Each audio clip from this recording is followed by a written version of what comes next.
مسئلے کے قائل ہیں. اچھا ایک بات یہ ذہن میں رکھیں، یہ کوئی مناظرے والی بحثیں نہیں ہے، لڑائی جھگڑے والی نہیں ہے، اس پہ کوئی بحث نہیں کرنی ایک دوسرے سے.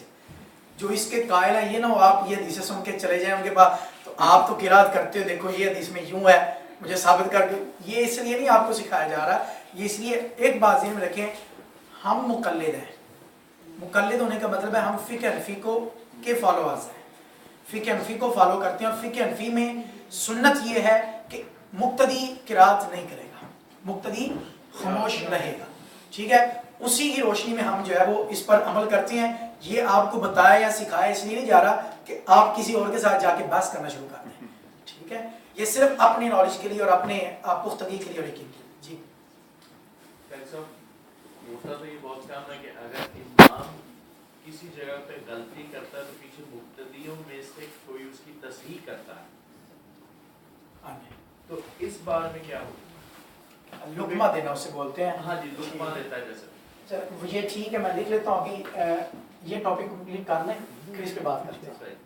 آپ لوگ پہلا بولا نا کہ بسم اللہ نہیں پڑھنی، لیکن آپ جب اللہ اکبر کہہ کے ہاتھ باندھ لیتے ہیں تو اس کو اعوذ باللہ بسم اللہ سے شروع نہیں کریں گے آپ سبحانک اللہ سے پہلے؟ نہیں، پہلے ثنا پڑھی جاتی ہے سبحانک اللہم، اس کے بعد پھر اعوذ باللہ. نمبر 2 آمین کا لفظ ہم بولتے ہیں تو اس سے اگلا ٹاپک وہی ہے قرات ہے نا، ترتیب سے چل رہے ہیں.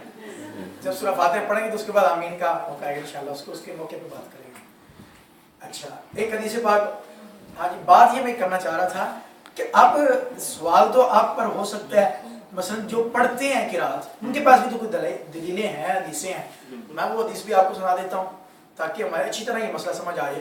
حدیث پاک ہے، نبی کریم صلی اللہ علیہ وسلم نے فرمایا لا صلاۃ الا بفاتحہ، فاتحہ کے بغیر نماز نہیں، فاتحہ کے بغیر نماز نہیں. یہ حدیث پاک ہے لا صلاۃ.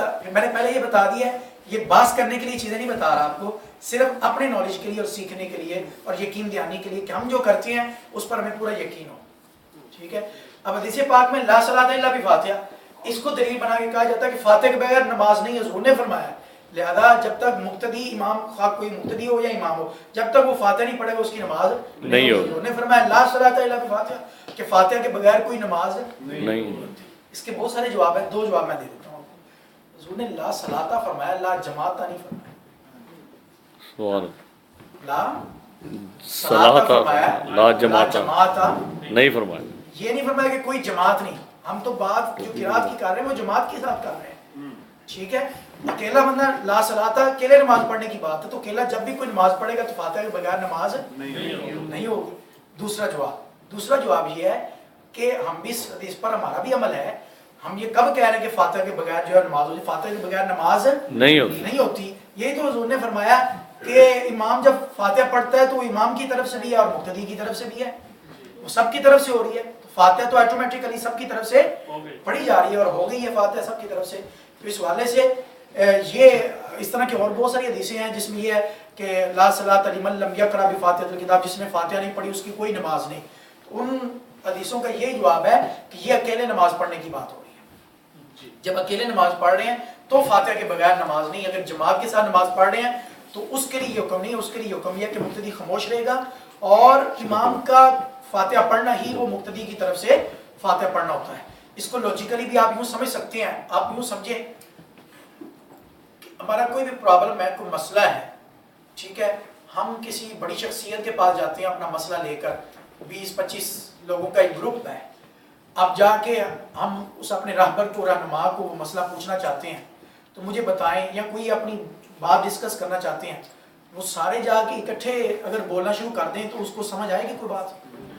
یہ ادب کے مطابق ہے یا ادب کے خلاف ہے؟ ادب خلاف. ادب کیا چاہتا ہے کہ 25-30 لوگوں کا اگر کوئی مسئلہ ہے تو وہ اپنے میں سے ایک رہنما چنیں، ایک لیڈر چنیں، منتخب کریں، اپنا نمائندہ منتخب کریں، اپنا نمائندہ یہ ایک جماعت کا ایک تصور ہے، نمائندہ منتخب کریں تاکہ وہ سب کی طرف سے اس مطلوبہ شخص کے پاس جا کر ان کی بات بیان کریں، ان کا مسئلہ بیان کریں. تو سیم اسی طرح امام جو ہے وہ ایک طرح کے سب کا نمائندہ ہوتا ہے. امام جو ہے وہ سب کا نمائندہ ہوتا ہے. وہ آگے کھڑے ہو کے وہ سب کی طرف سے اللہ کی پاک بارگاہ میں التجائیں پیش کر رہا ہے، سب کی طرف سے کہہ رہا ہے. اس لیے امام یہ نہیں کہتا میں ہی تیری عبادت کرتا ہوں، کہتا ہے یا کا نعبد، वइय्याका नस्तईन, बोला हम सब तेरी ही इबादत करते हैं और तुझ ही से मदद मांगते हैं। सुभान अल्लाह। तो गोया ये जमात में एक तस्वर पाया जाता है कि आपने जब किसी के सामने कोई मसला बयान करना है तो एक नुमाइंदा चुना जाता है और वो नुमाइंदा सबकी तरफ से, अब वो बोल तो अकेला रहा है, बोल तो अकेला रहा। लेकिन वो सबकी तरफ से है, नुमाइंदगी सबकी कर रहा है। तो सेम ऐसे ही है, इमाम जब खड़ा होता है तो वो सबकी नुमाइंदगी करते हुए सबका मसला अल्लाह की पाक बारगाह में वो पेश करता है। तो इस सारी चीज़ों को पेश नज़र रखते हुए इमाम के पीछे जो है वो क़िराअत जो है वो नहीं करनी, इमाम के पीछे खामोश रहने का ही हुक्म है और ये खामोशी ही मुक्तदी की जो है अल्लाह की पाक बारगाह में क़िराअत शुमार होती है। इस पर ये कसीर सहाबाए किराम 80 सहाबाए किराम हैं जलील कदर कि जो इमाम के पीछे क़िराअत के मना करने के कायल हैं, क़िराअत नहीं करनी इस बात के कायल हैं। और उनमें जलील कदर सहाबी हज़रत अली रज़ी अल्लाह तआला अन्हु है, सैयदना अबू हुरैरा रज़ी अल्लाह तआला अन्हु है, अबू सईद खुदरी रज़ी अल्लाह तआला अन्हु है, और हज़रत अब्दुल्लाह इब्न अब्बास हैं, अब्दुल्लाह इब्न मसूद हैं, हज़रत अब्दुल्लाह इब्न उमर हैं, ठीक है। बल्कि हज़रत अब्दुल्लाह इब्न उमर का कौल है, आपने फरमाया मन सल्ला खल्फल इमाम कफ़तहु क़िराअतहु, जो इमाम के पीछे नमाज पढ़े तो उसके लिए इमाम की क़िराअत ही काफ़ी है, उसके लिए इमाम की क़िराअत ही काफ़ी है। और हज़रत अब्दुल्लाह इब्न मसूद ये कहा करते थे लैतल्लज़ी यक़रअउ खल्फल इमाम मुलिया फूहु तुराबा, फरमाया जो इमाम के पीछे क़िराअत करता है काश उसका मुंह मिट्टी से भर जाए, उसके मुंह में मिट्टी डले। यानी यहाँ तक फरमाया गया या अब्दुल्लाह इब्न मसूद हुजूर के जलील कदर सहाबी हैं, जो फ़क़ीह सहाबी हैं। फ़क़ीह सहाबी का मतलब कि जो अहादीस को मसाइल की नज़र में देखते हैं और मसाइल निकालते हैं हदीसों से। ये सब सहाबाए किराम में ये सलाहियत नहीं थी, ये सिर्फ चंद सहाबाए किराम में थी। और उनमें जो सरफ़रिस्त नाम आता है वो हज़रत अब्दुल्लाह इब्न मसूद रज़ी अल्लाह तआला अन्हु का आता है। तो वो ये कह रहे हैं कि जो इमाम के पीछे क़िराअत करे उसका मुँह जो है वो मिट्टी से भर देता है। इस तरह हज़रत दातागंज बख्श अली अजमेरी, ख्वाजा मोइनुद्दीन चिश्ती अजमेरी, ख्वाजा फरीदुद्दीन गंज शकर, ठीक है, हज़रत ख्वाजा बहाउद्दीन नक्शबंदी, हज़रत अब्दुल हक मुहद्दिस देलवी, ये इतने बड़े बड़े नाम हैं, ये सारे वो लोग हैं कि जो इमाम के पीछे खामोश रहने के कायल हैं, क़िराअत ना करने के कायल हैं। तो गोया इन्हें अगर इमाम के पीछे क़िराअत करना हुक्म होता, ठीक है, तो फिर ये लोग भी करते, ये लोग भी इस पर अमल करते। इन लोगों का अमल भी बता रहा है कि इमाम के पीछे क़िराअत जो है वो नहीं करनी। इस पर बहुत सारे दलाइल हैं, मेरा ख्याल है समझने के लिए जितनी बातें हो चुकी हैं यही काफ़ी हैं। मैं दोबारा दोहरा देता हूँ कि क़िराअत खल्फल इमाम इसका टॉपिक है, क़िराअत खल्फल इमाम, कि इमाम के पीछे क़िराअत करना। तो इमाम के पीछे क़िराअत करना मना है, इमाम के पीछे क़िराअत करना मना। जब कोई भी नमाज हो, फजर, ज़ोहर, असर, मगरिब, इशा, तमाम नमाजों में ये हुक्म है कि जब जमात के साथ नमाज पढ़ेंगे तो इमाम के पीछे कुरान मजीद नहीं पढ़ेंगे, बल्कि खामोशी से जो है वो खड़े होके क़िराअत को सुनेंगे। अगर ज़ोहर और असर की नमाज है तो उसमें भी खामोश रहेंगे, क्योंकि हदीस पाक यूँ ही है कि जब भी इमाम क़िराअत करे, खा वो ऊँची आवाज़ से क़िराअत करे या आहिस्ता आवाज़ से क़िराअत करे, खा वो किसी भी नमाज में क़िराअत करे, तो मुख्तली के लिए हुक्म यह है कि वो खामोश है। हमने इस टॉपिक को कंप्लीट किया। किसी के ज़हन में कोई सवाल है वो पूछ सकते हैं क़िराअत से हवाले से।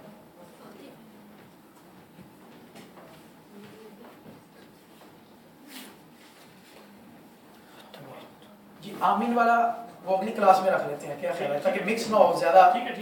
हम अगले सेशन की तरफ चलते हैं। आमीन का इंशाअल्लाह अज़ीज़ मसला बता देते हैं। आमीन आहिस्ता आवाज़ से कहना सुन्नत है, ऊंची आवाज़ से कहना सुन्नत है नहीं है, ऊंची आवाज़ से आमीन नहीं कहनी चाहिए। अब इस पर दलाइल अहादीस जो इंशाअल्लाह अज़ीज़ वो आयात वो आइंदा क्लास में बयान होंगी। अब आइए हम सबक के दूसरे हिस्से की तरफ चलते हैं, तजवीद के सबक की तरफ चलते हैं।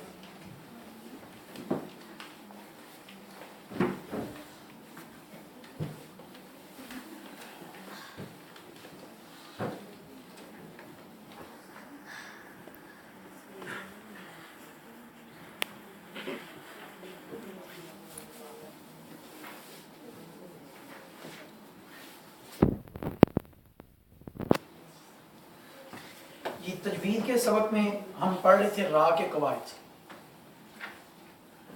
रा की मोटी आवाज़ के पढ़ने। हमने पढ़े थे कुल अलिफ से लेकर या तक कुल 29 हरूफ हैं, जिनमें 7 हरूफ तो ऐसे हैं जो हमेशा हर हाल में मोटी आवाज़ के साथ पढ़ने हैं, ठीक है। वो 7 हरूफ खा, साद, दाद, वाइन, ता, काफ, ज़ा। जी बोले, खा, साद, दाद, वाइन, ता, काफ, ज़ा।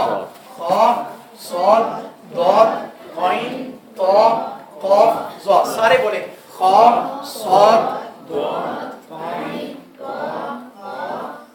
चले मैं भी आपकी हेल्प करता हूँ, सारे मेरे साथ मिलके बोले खा साद दाद गाइन ता काफ ज़ा।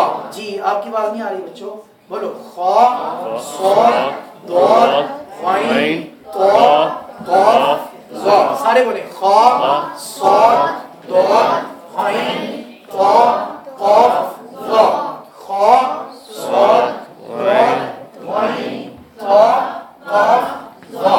ये 7 वो हैं जो हमेशा हर हाल में मोटी आवाज के साथ पुर करके पढ़े जाते हैं।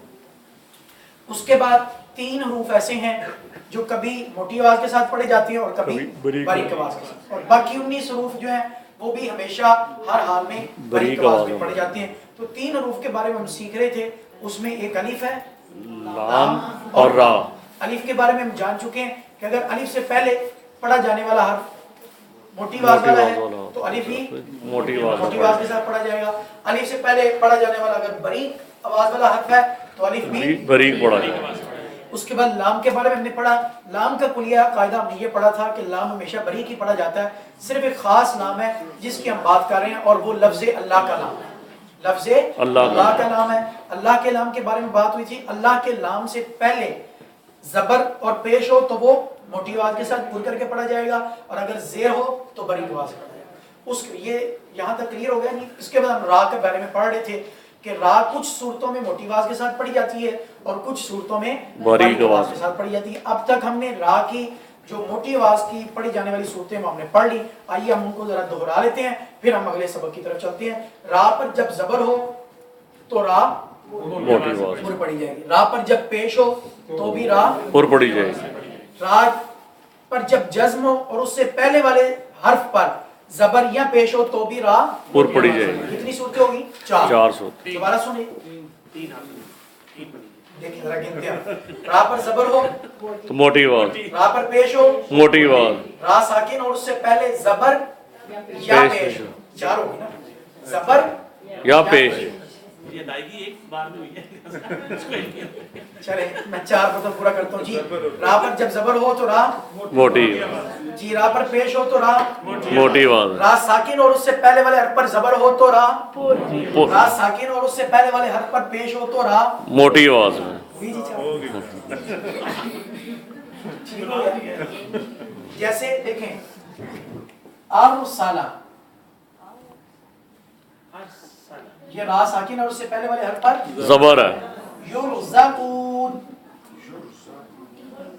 ये भी मोटी आवाज। ठीक है, ये भी रा मोटी आवाज। मोटी आवाज से पढ़ी जाएगी। 4 सूरतें हमने पढ़ ली। उसके बाद 5वीं सूरत को बताएगा आप में से? किसी को याद हो, लिखा होगा देख के बता दें मुझे। रा साकिन और पहले हरफ पर ज़ेर हो और बाद वाला हरफ पुर पढ़ा जाने वाला। ठीक है जी, माशाल्लाह। रा साकिन हो और उससे पहले वाले हर्फ के नीचे जेर हो और उसके बाद में पढ़ा जाने वाला पुर हर्फ हो तो भी रा पुर पढ़ी जाएगी। इसकी कोई मिसाल दे मुझे, आपके पास लिखी हुई है तो। फिरका, फिरकातुन, देखें रा साकिन है, एक बात हमने ये की। दूसरी बात क्या की, उससे पहले वाले हर्फ के नीचे जेर, 2 बातें होगी, और उसके बाद वाला हर्फ पुर जबर, पढ़ा जाने वाला हो तो रा पुर पढ़ी पढ़ी जाएगी। जाएगी। देखें रा साकिन है, साकिन का मतलब तो समझते हैं ना, पहले भी बताया मैंने कि जब किसी हर्फ के ऊपर ये अलामत हो हम उस हर्फ को बोलते हैं कि ये साकिन है, ठीक है। जब ये अलामत जज्म किसी हर्फ पर भी होगी हम बोलते हैं कि ये हर्फ साकिन है, साकिन का लफ्ज बोलते हैं। तो रा पर जज्म है और उससे पहले वाले हर्फ के नीचे जेर और उसके बाद वाला हर्फ पुर पढ़ा जाने वाला तो रा पुर पढ़ी जाएगी। एक और मिसाल देखें,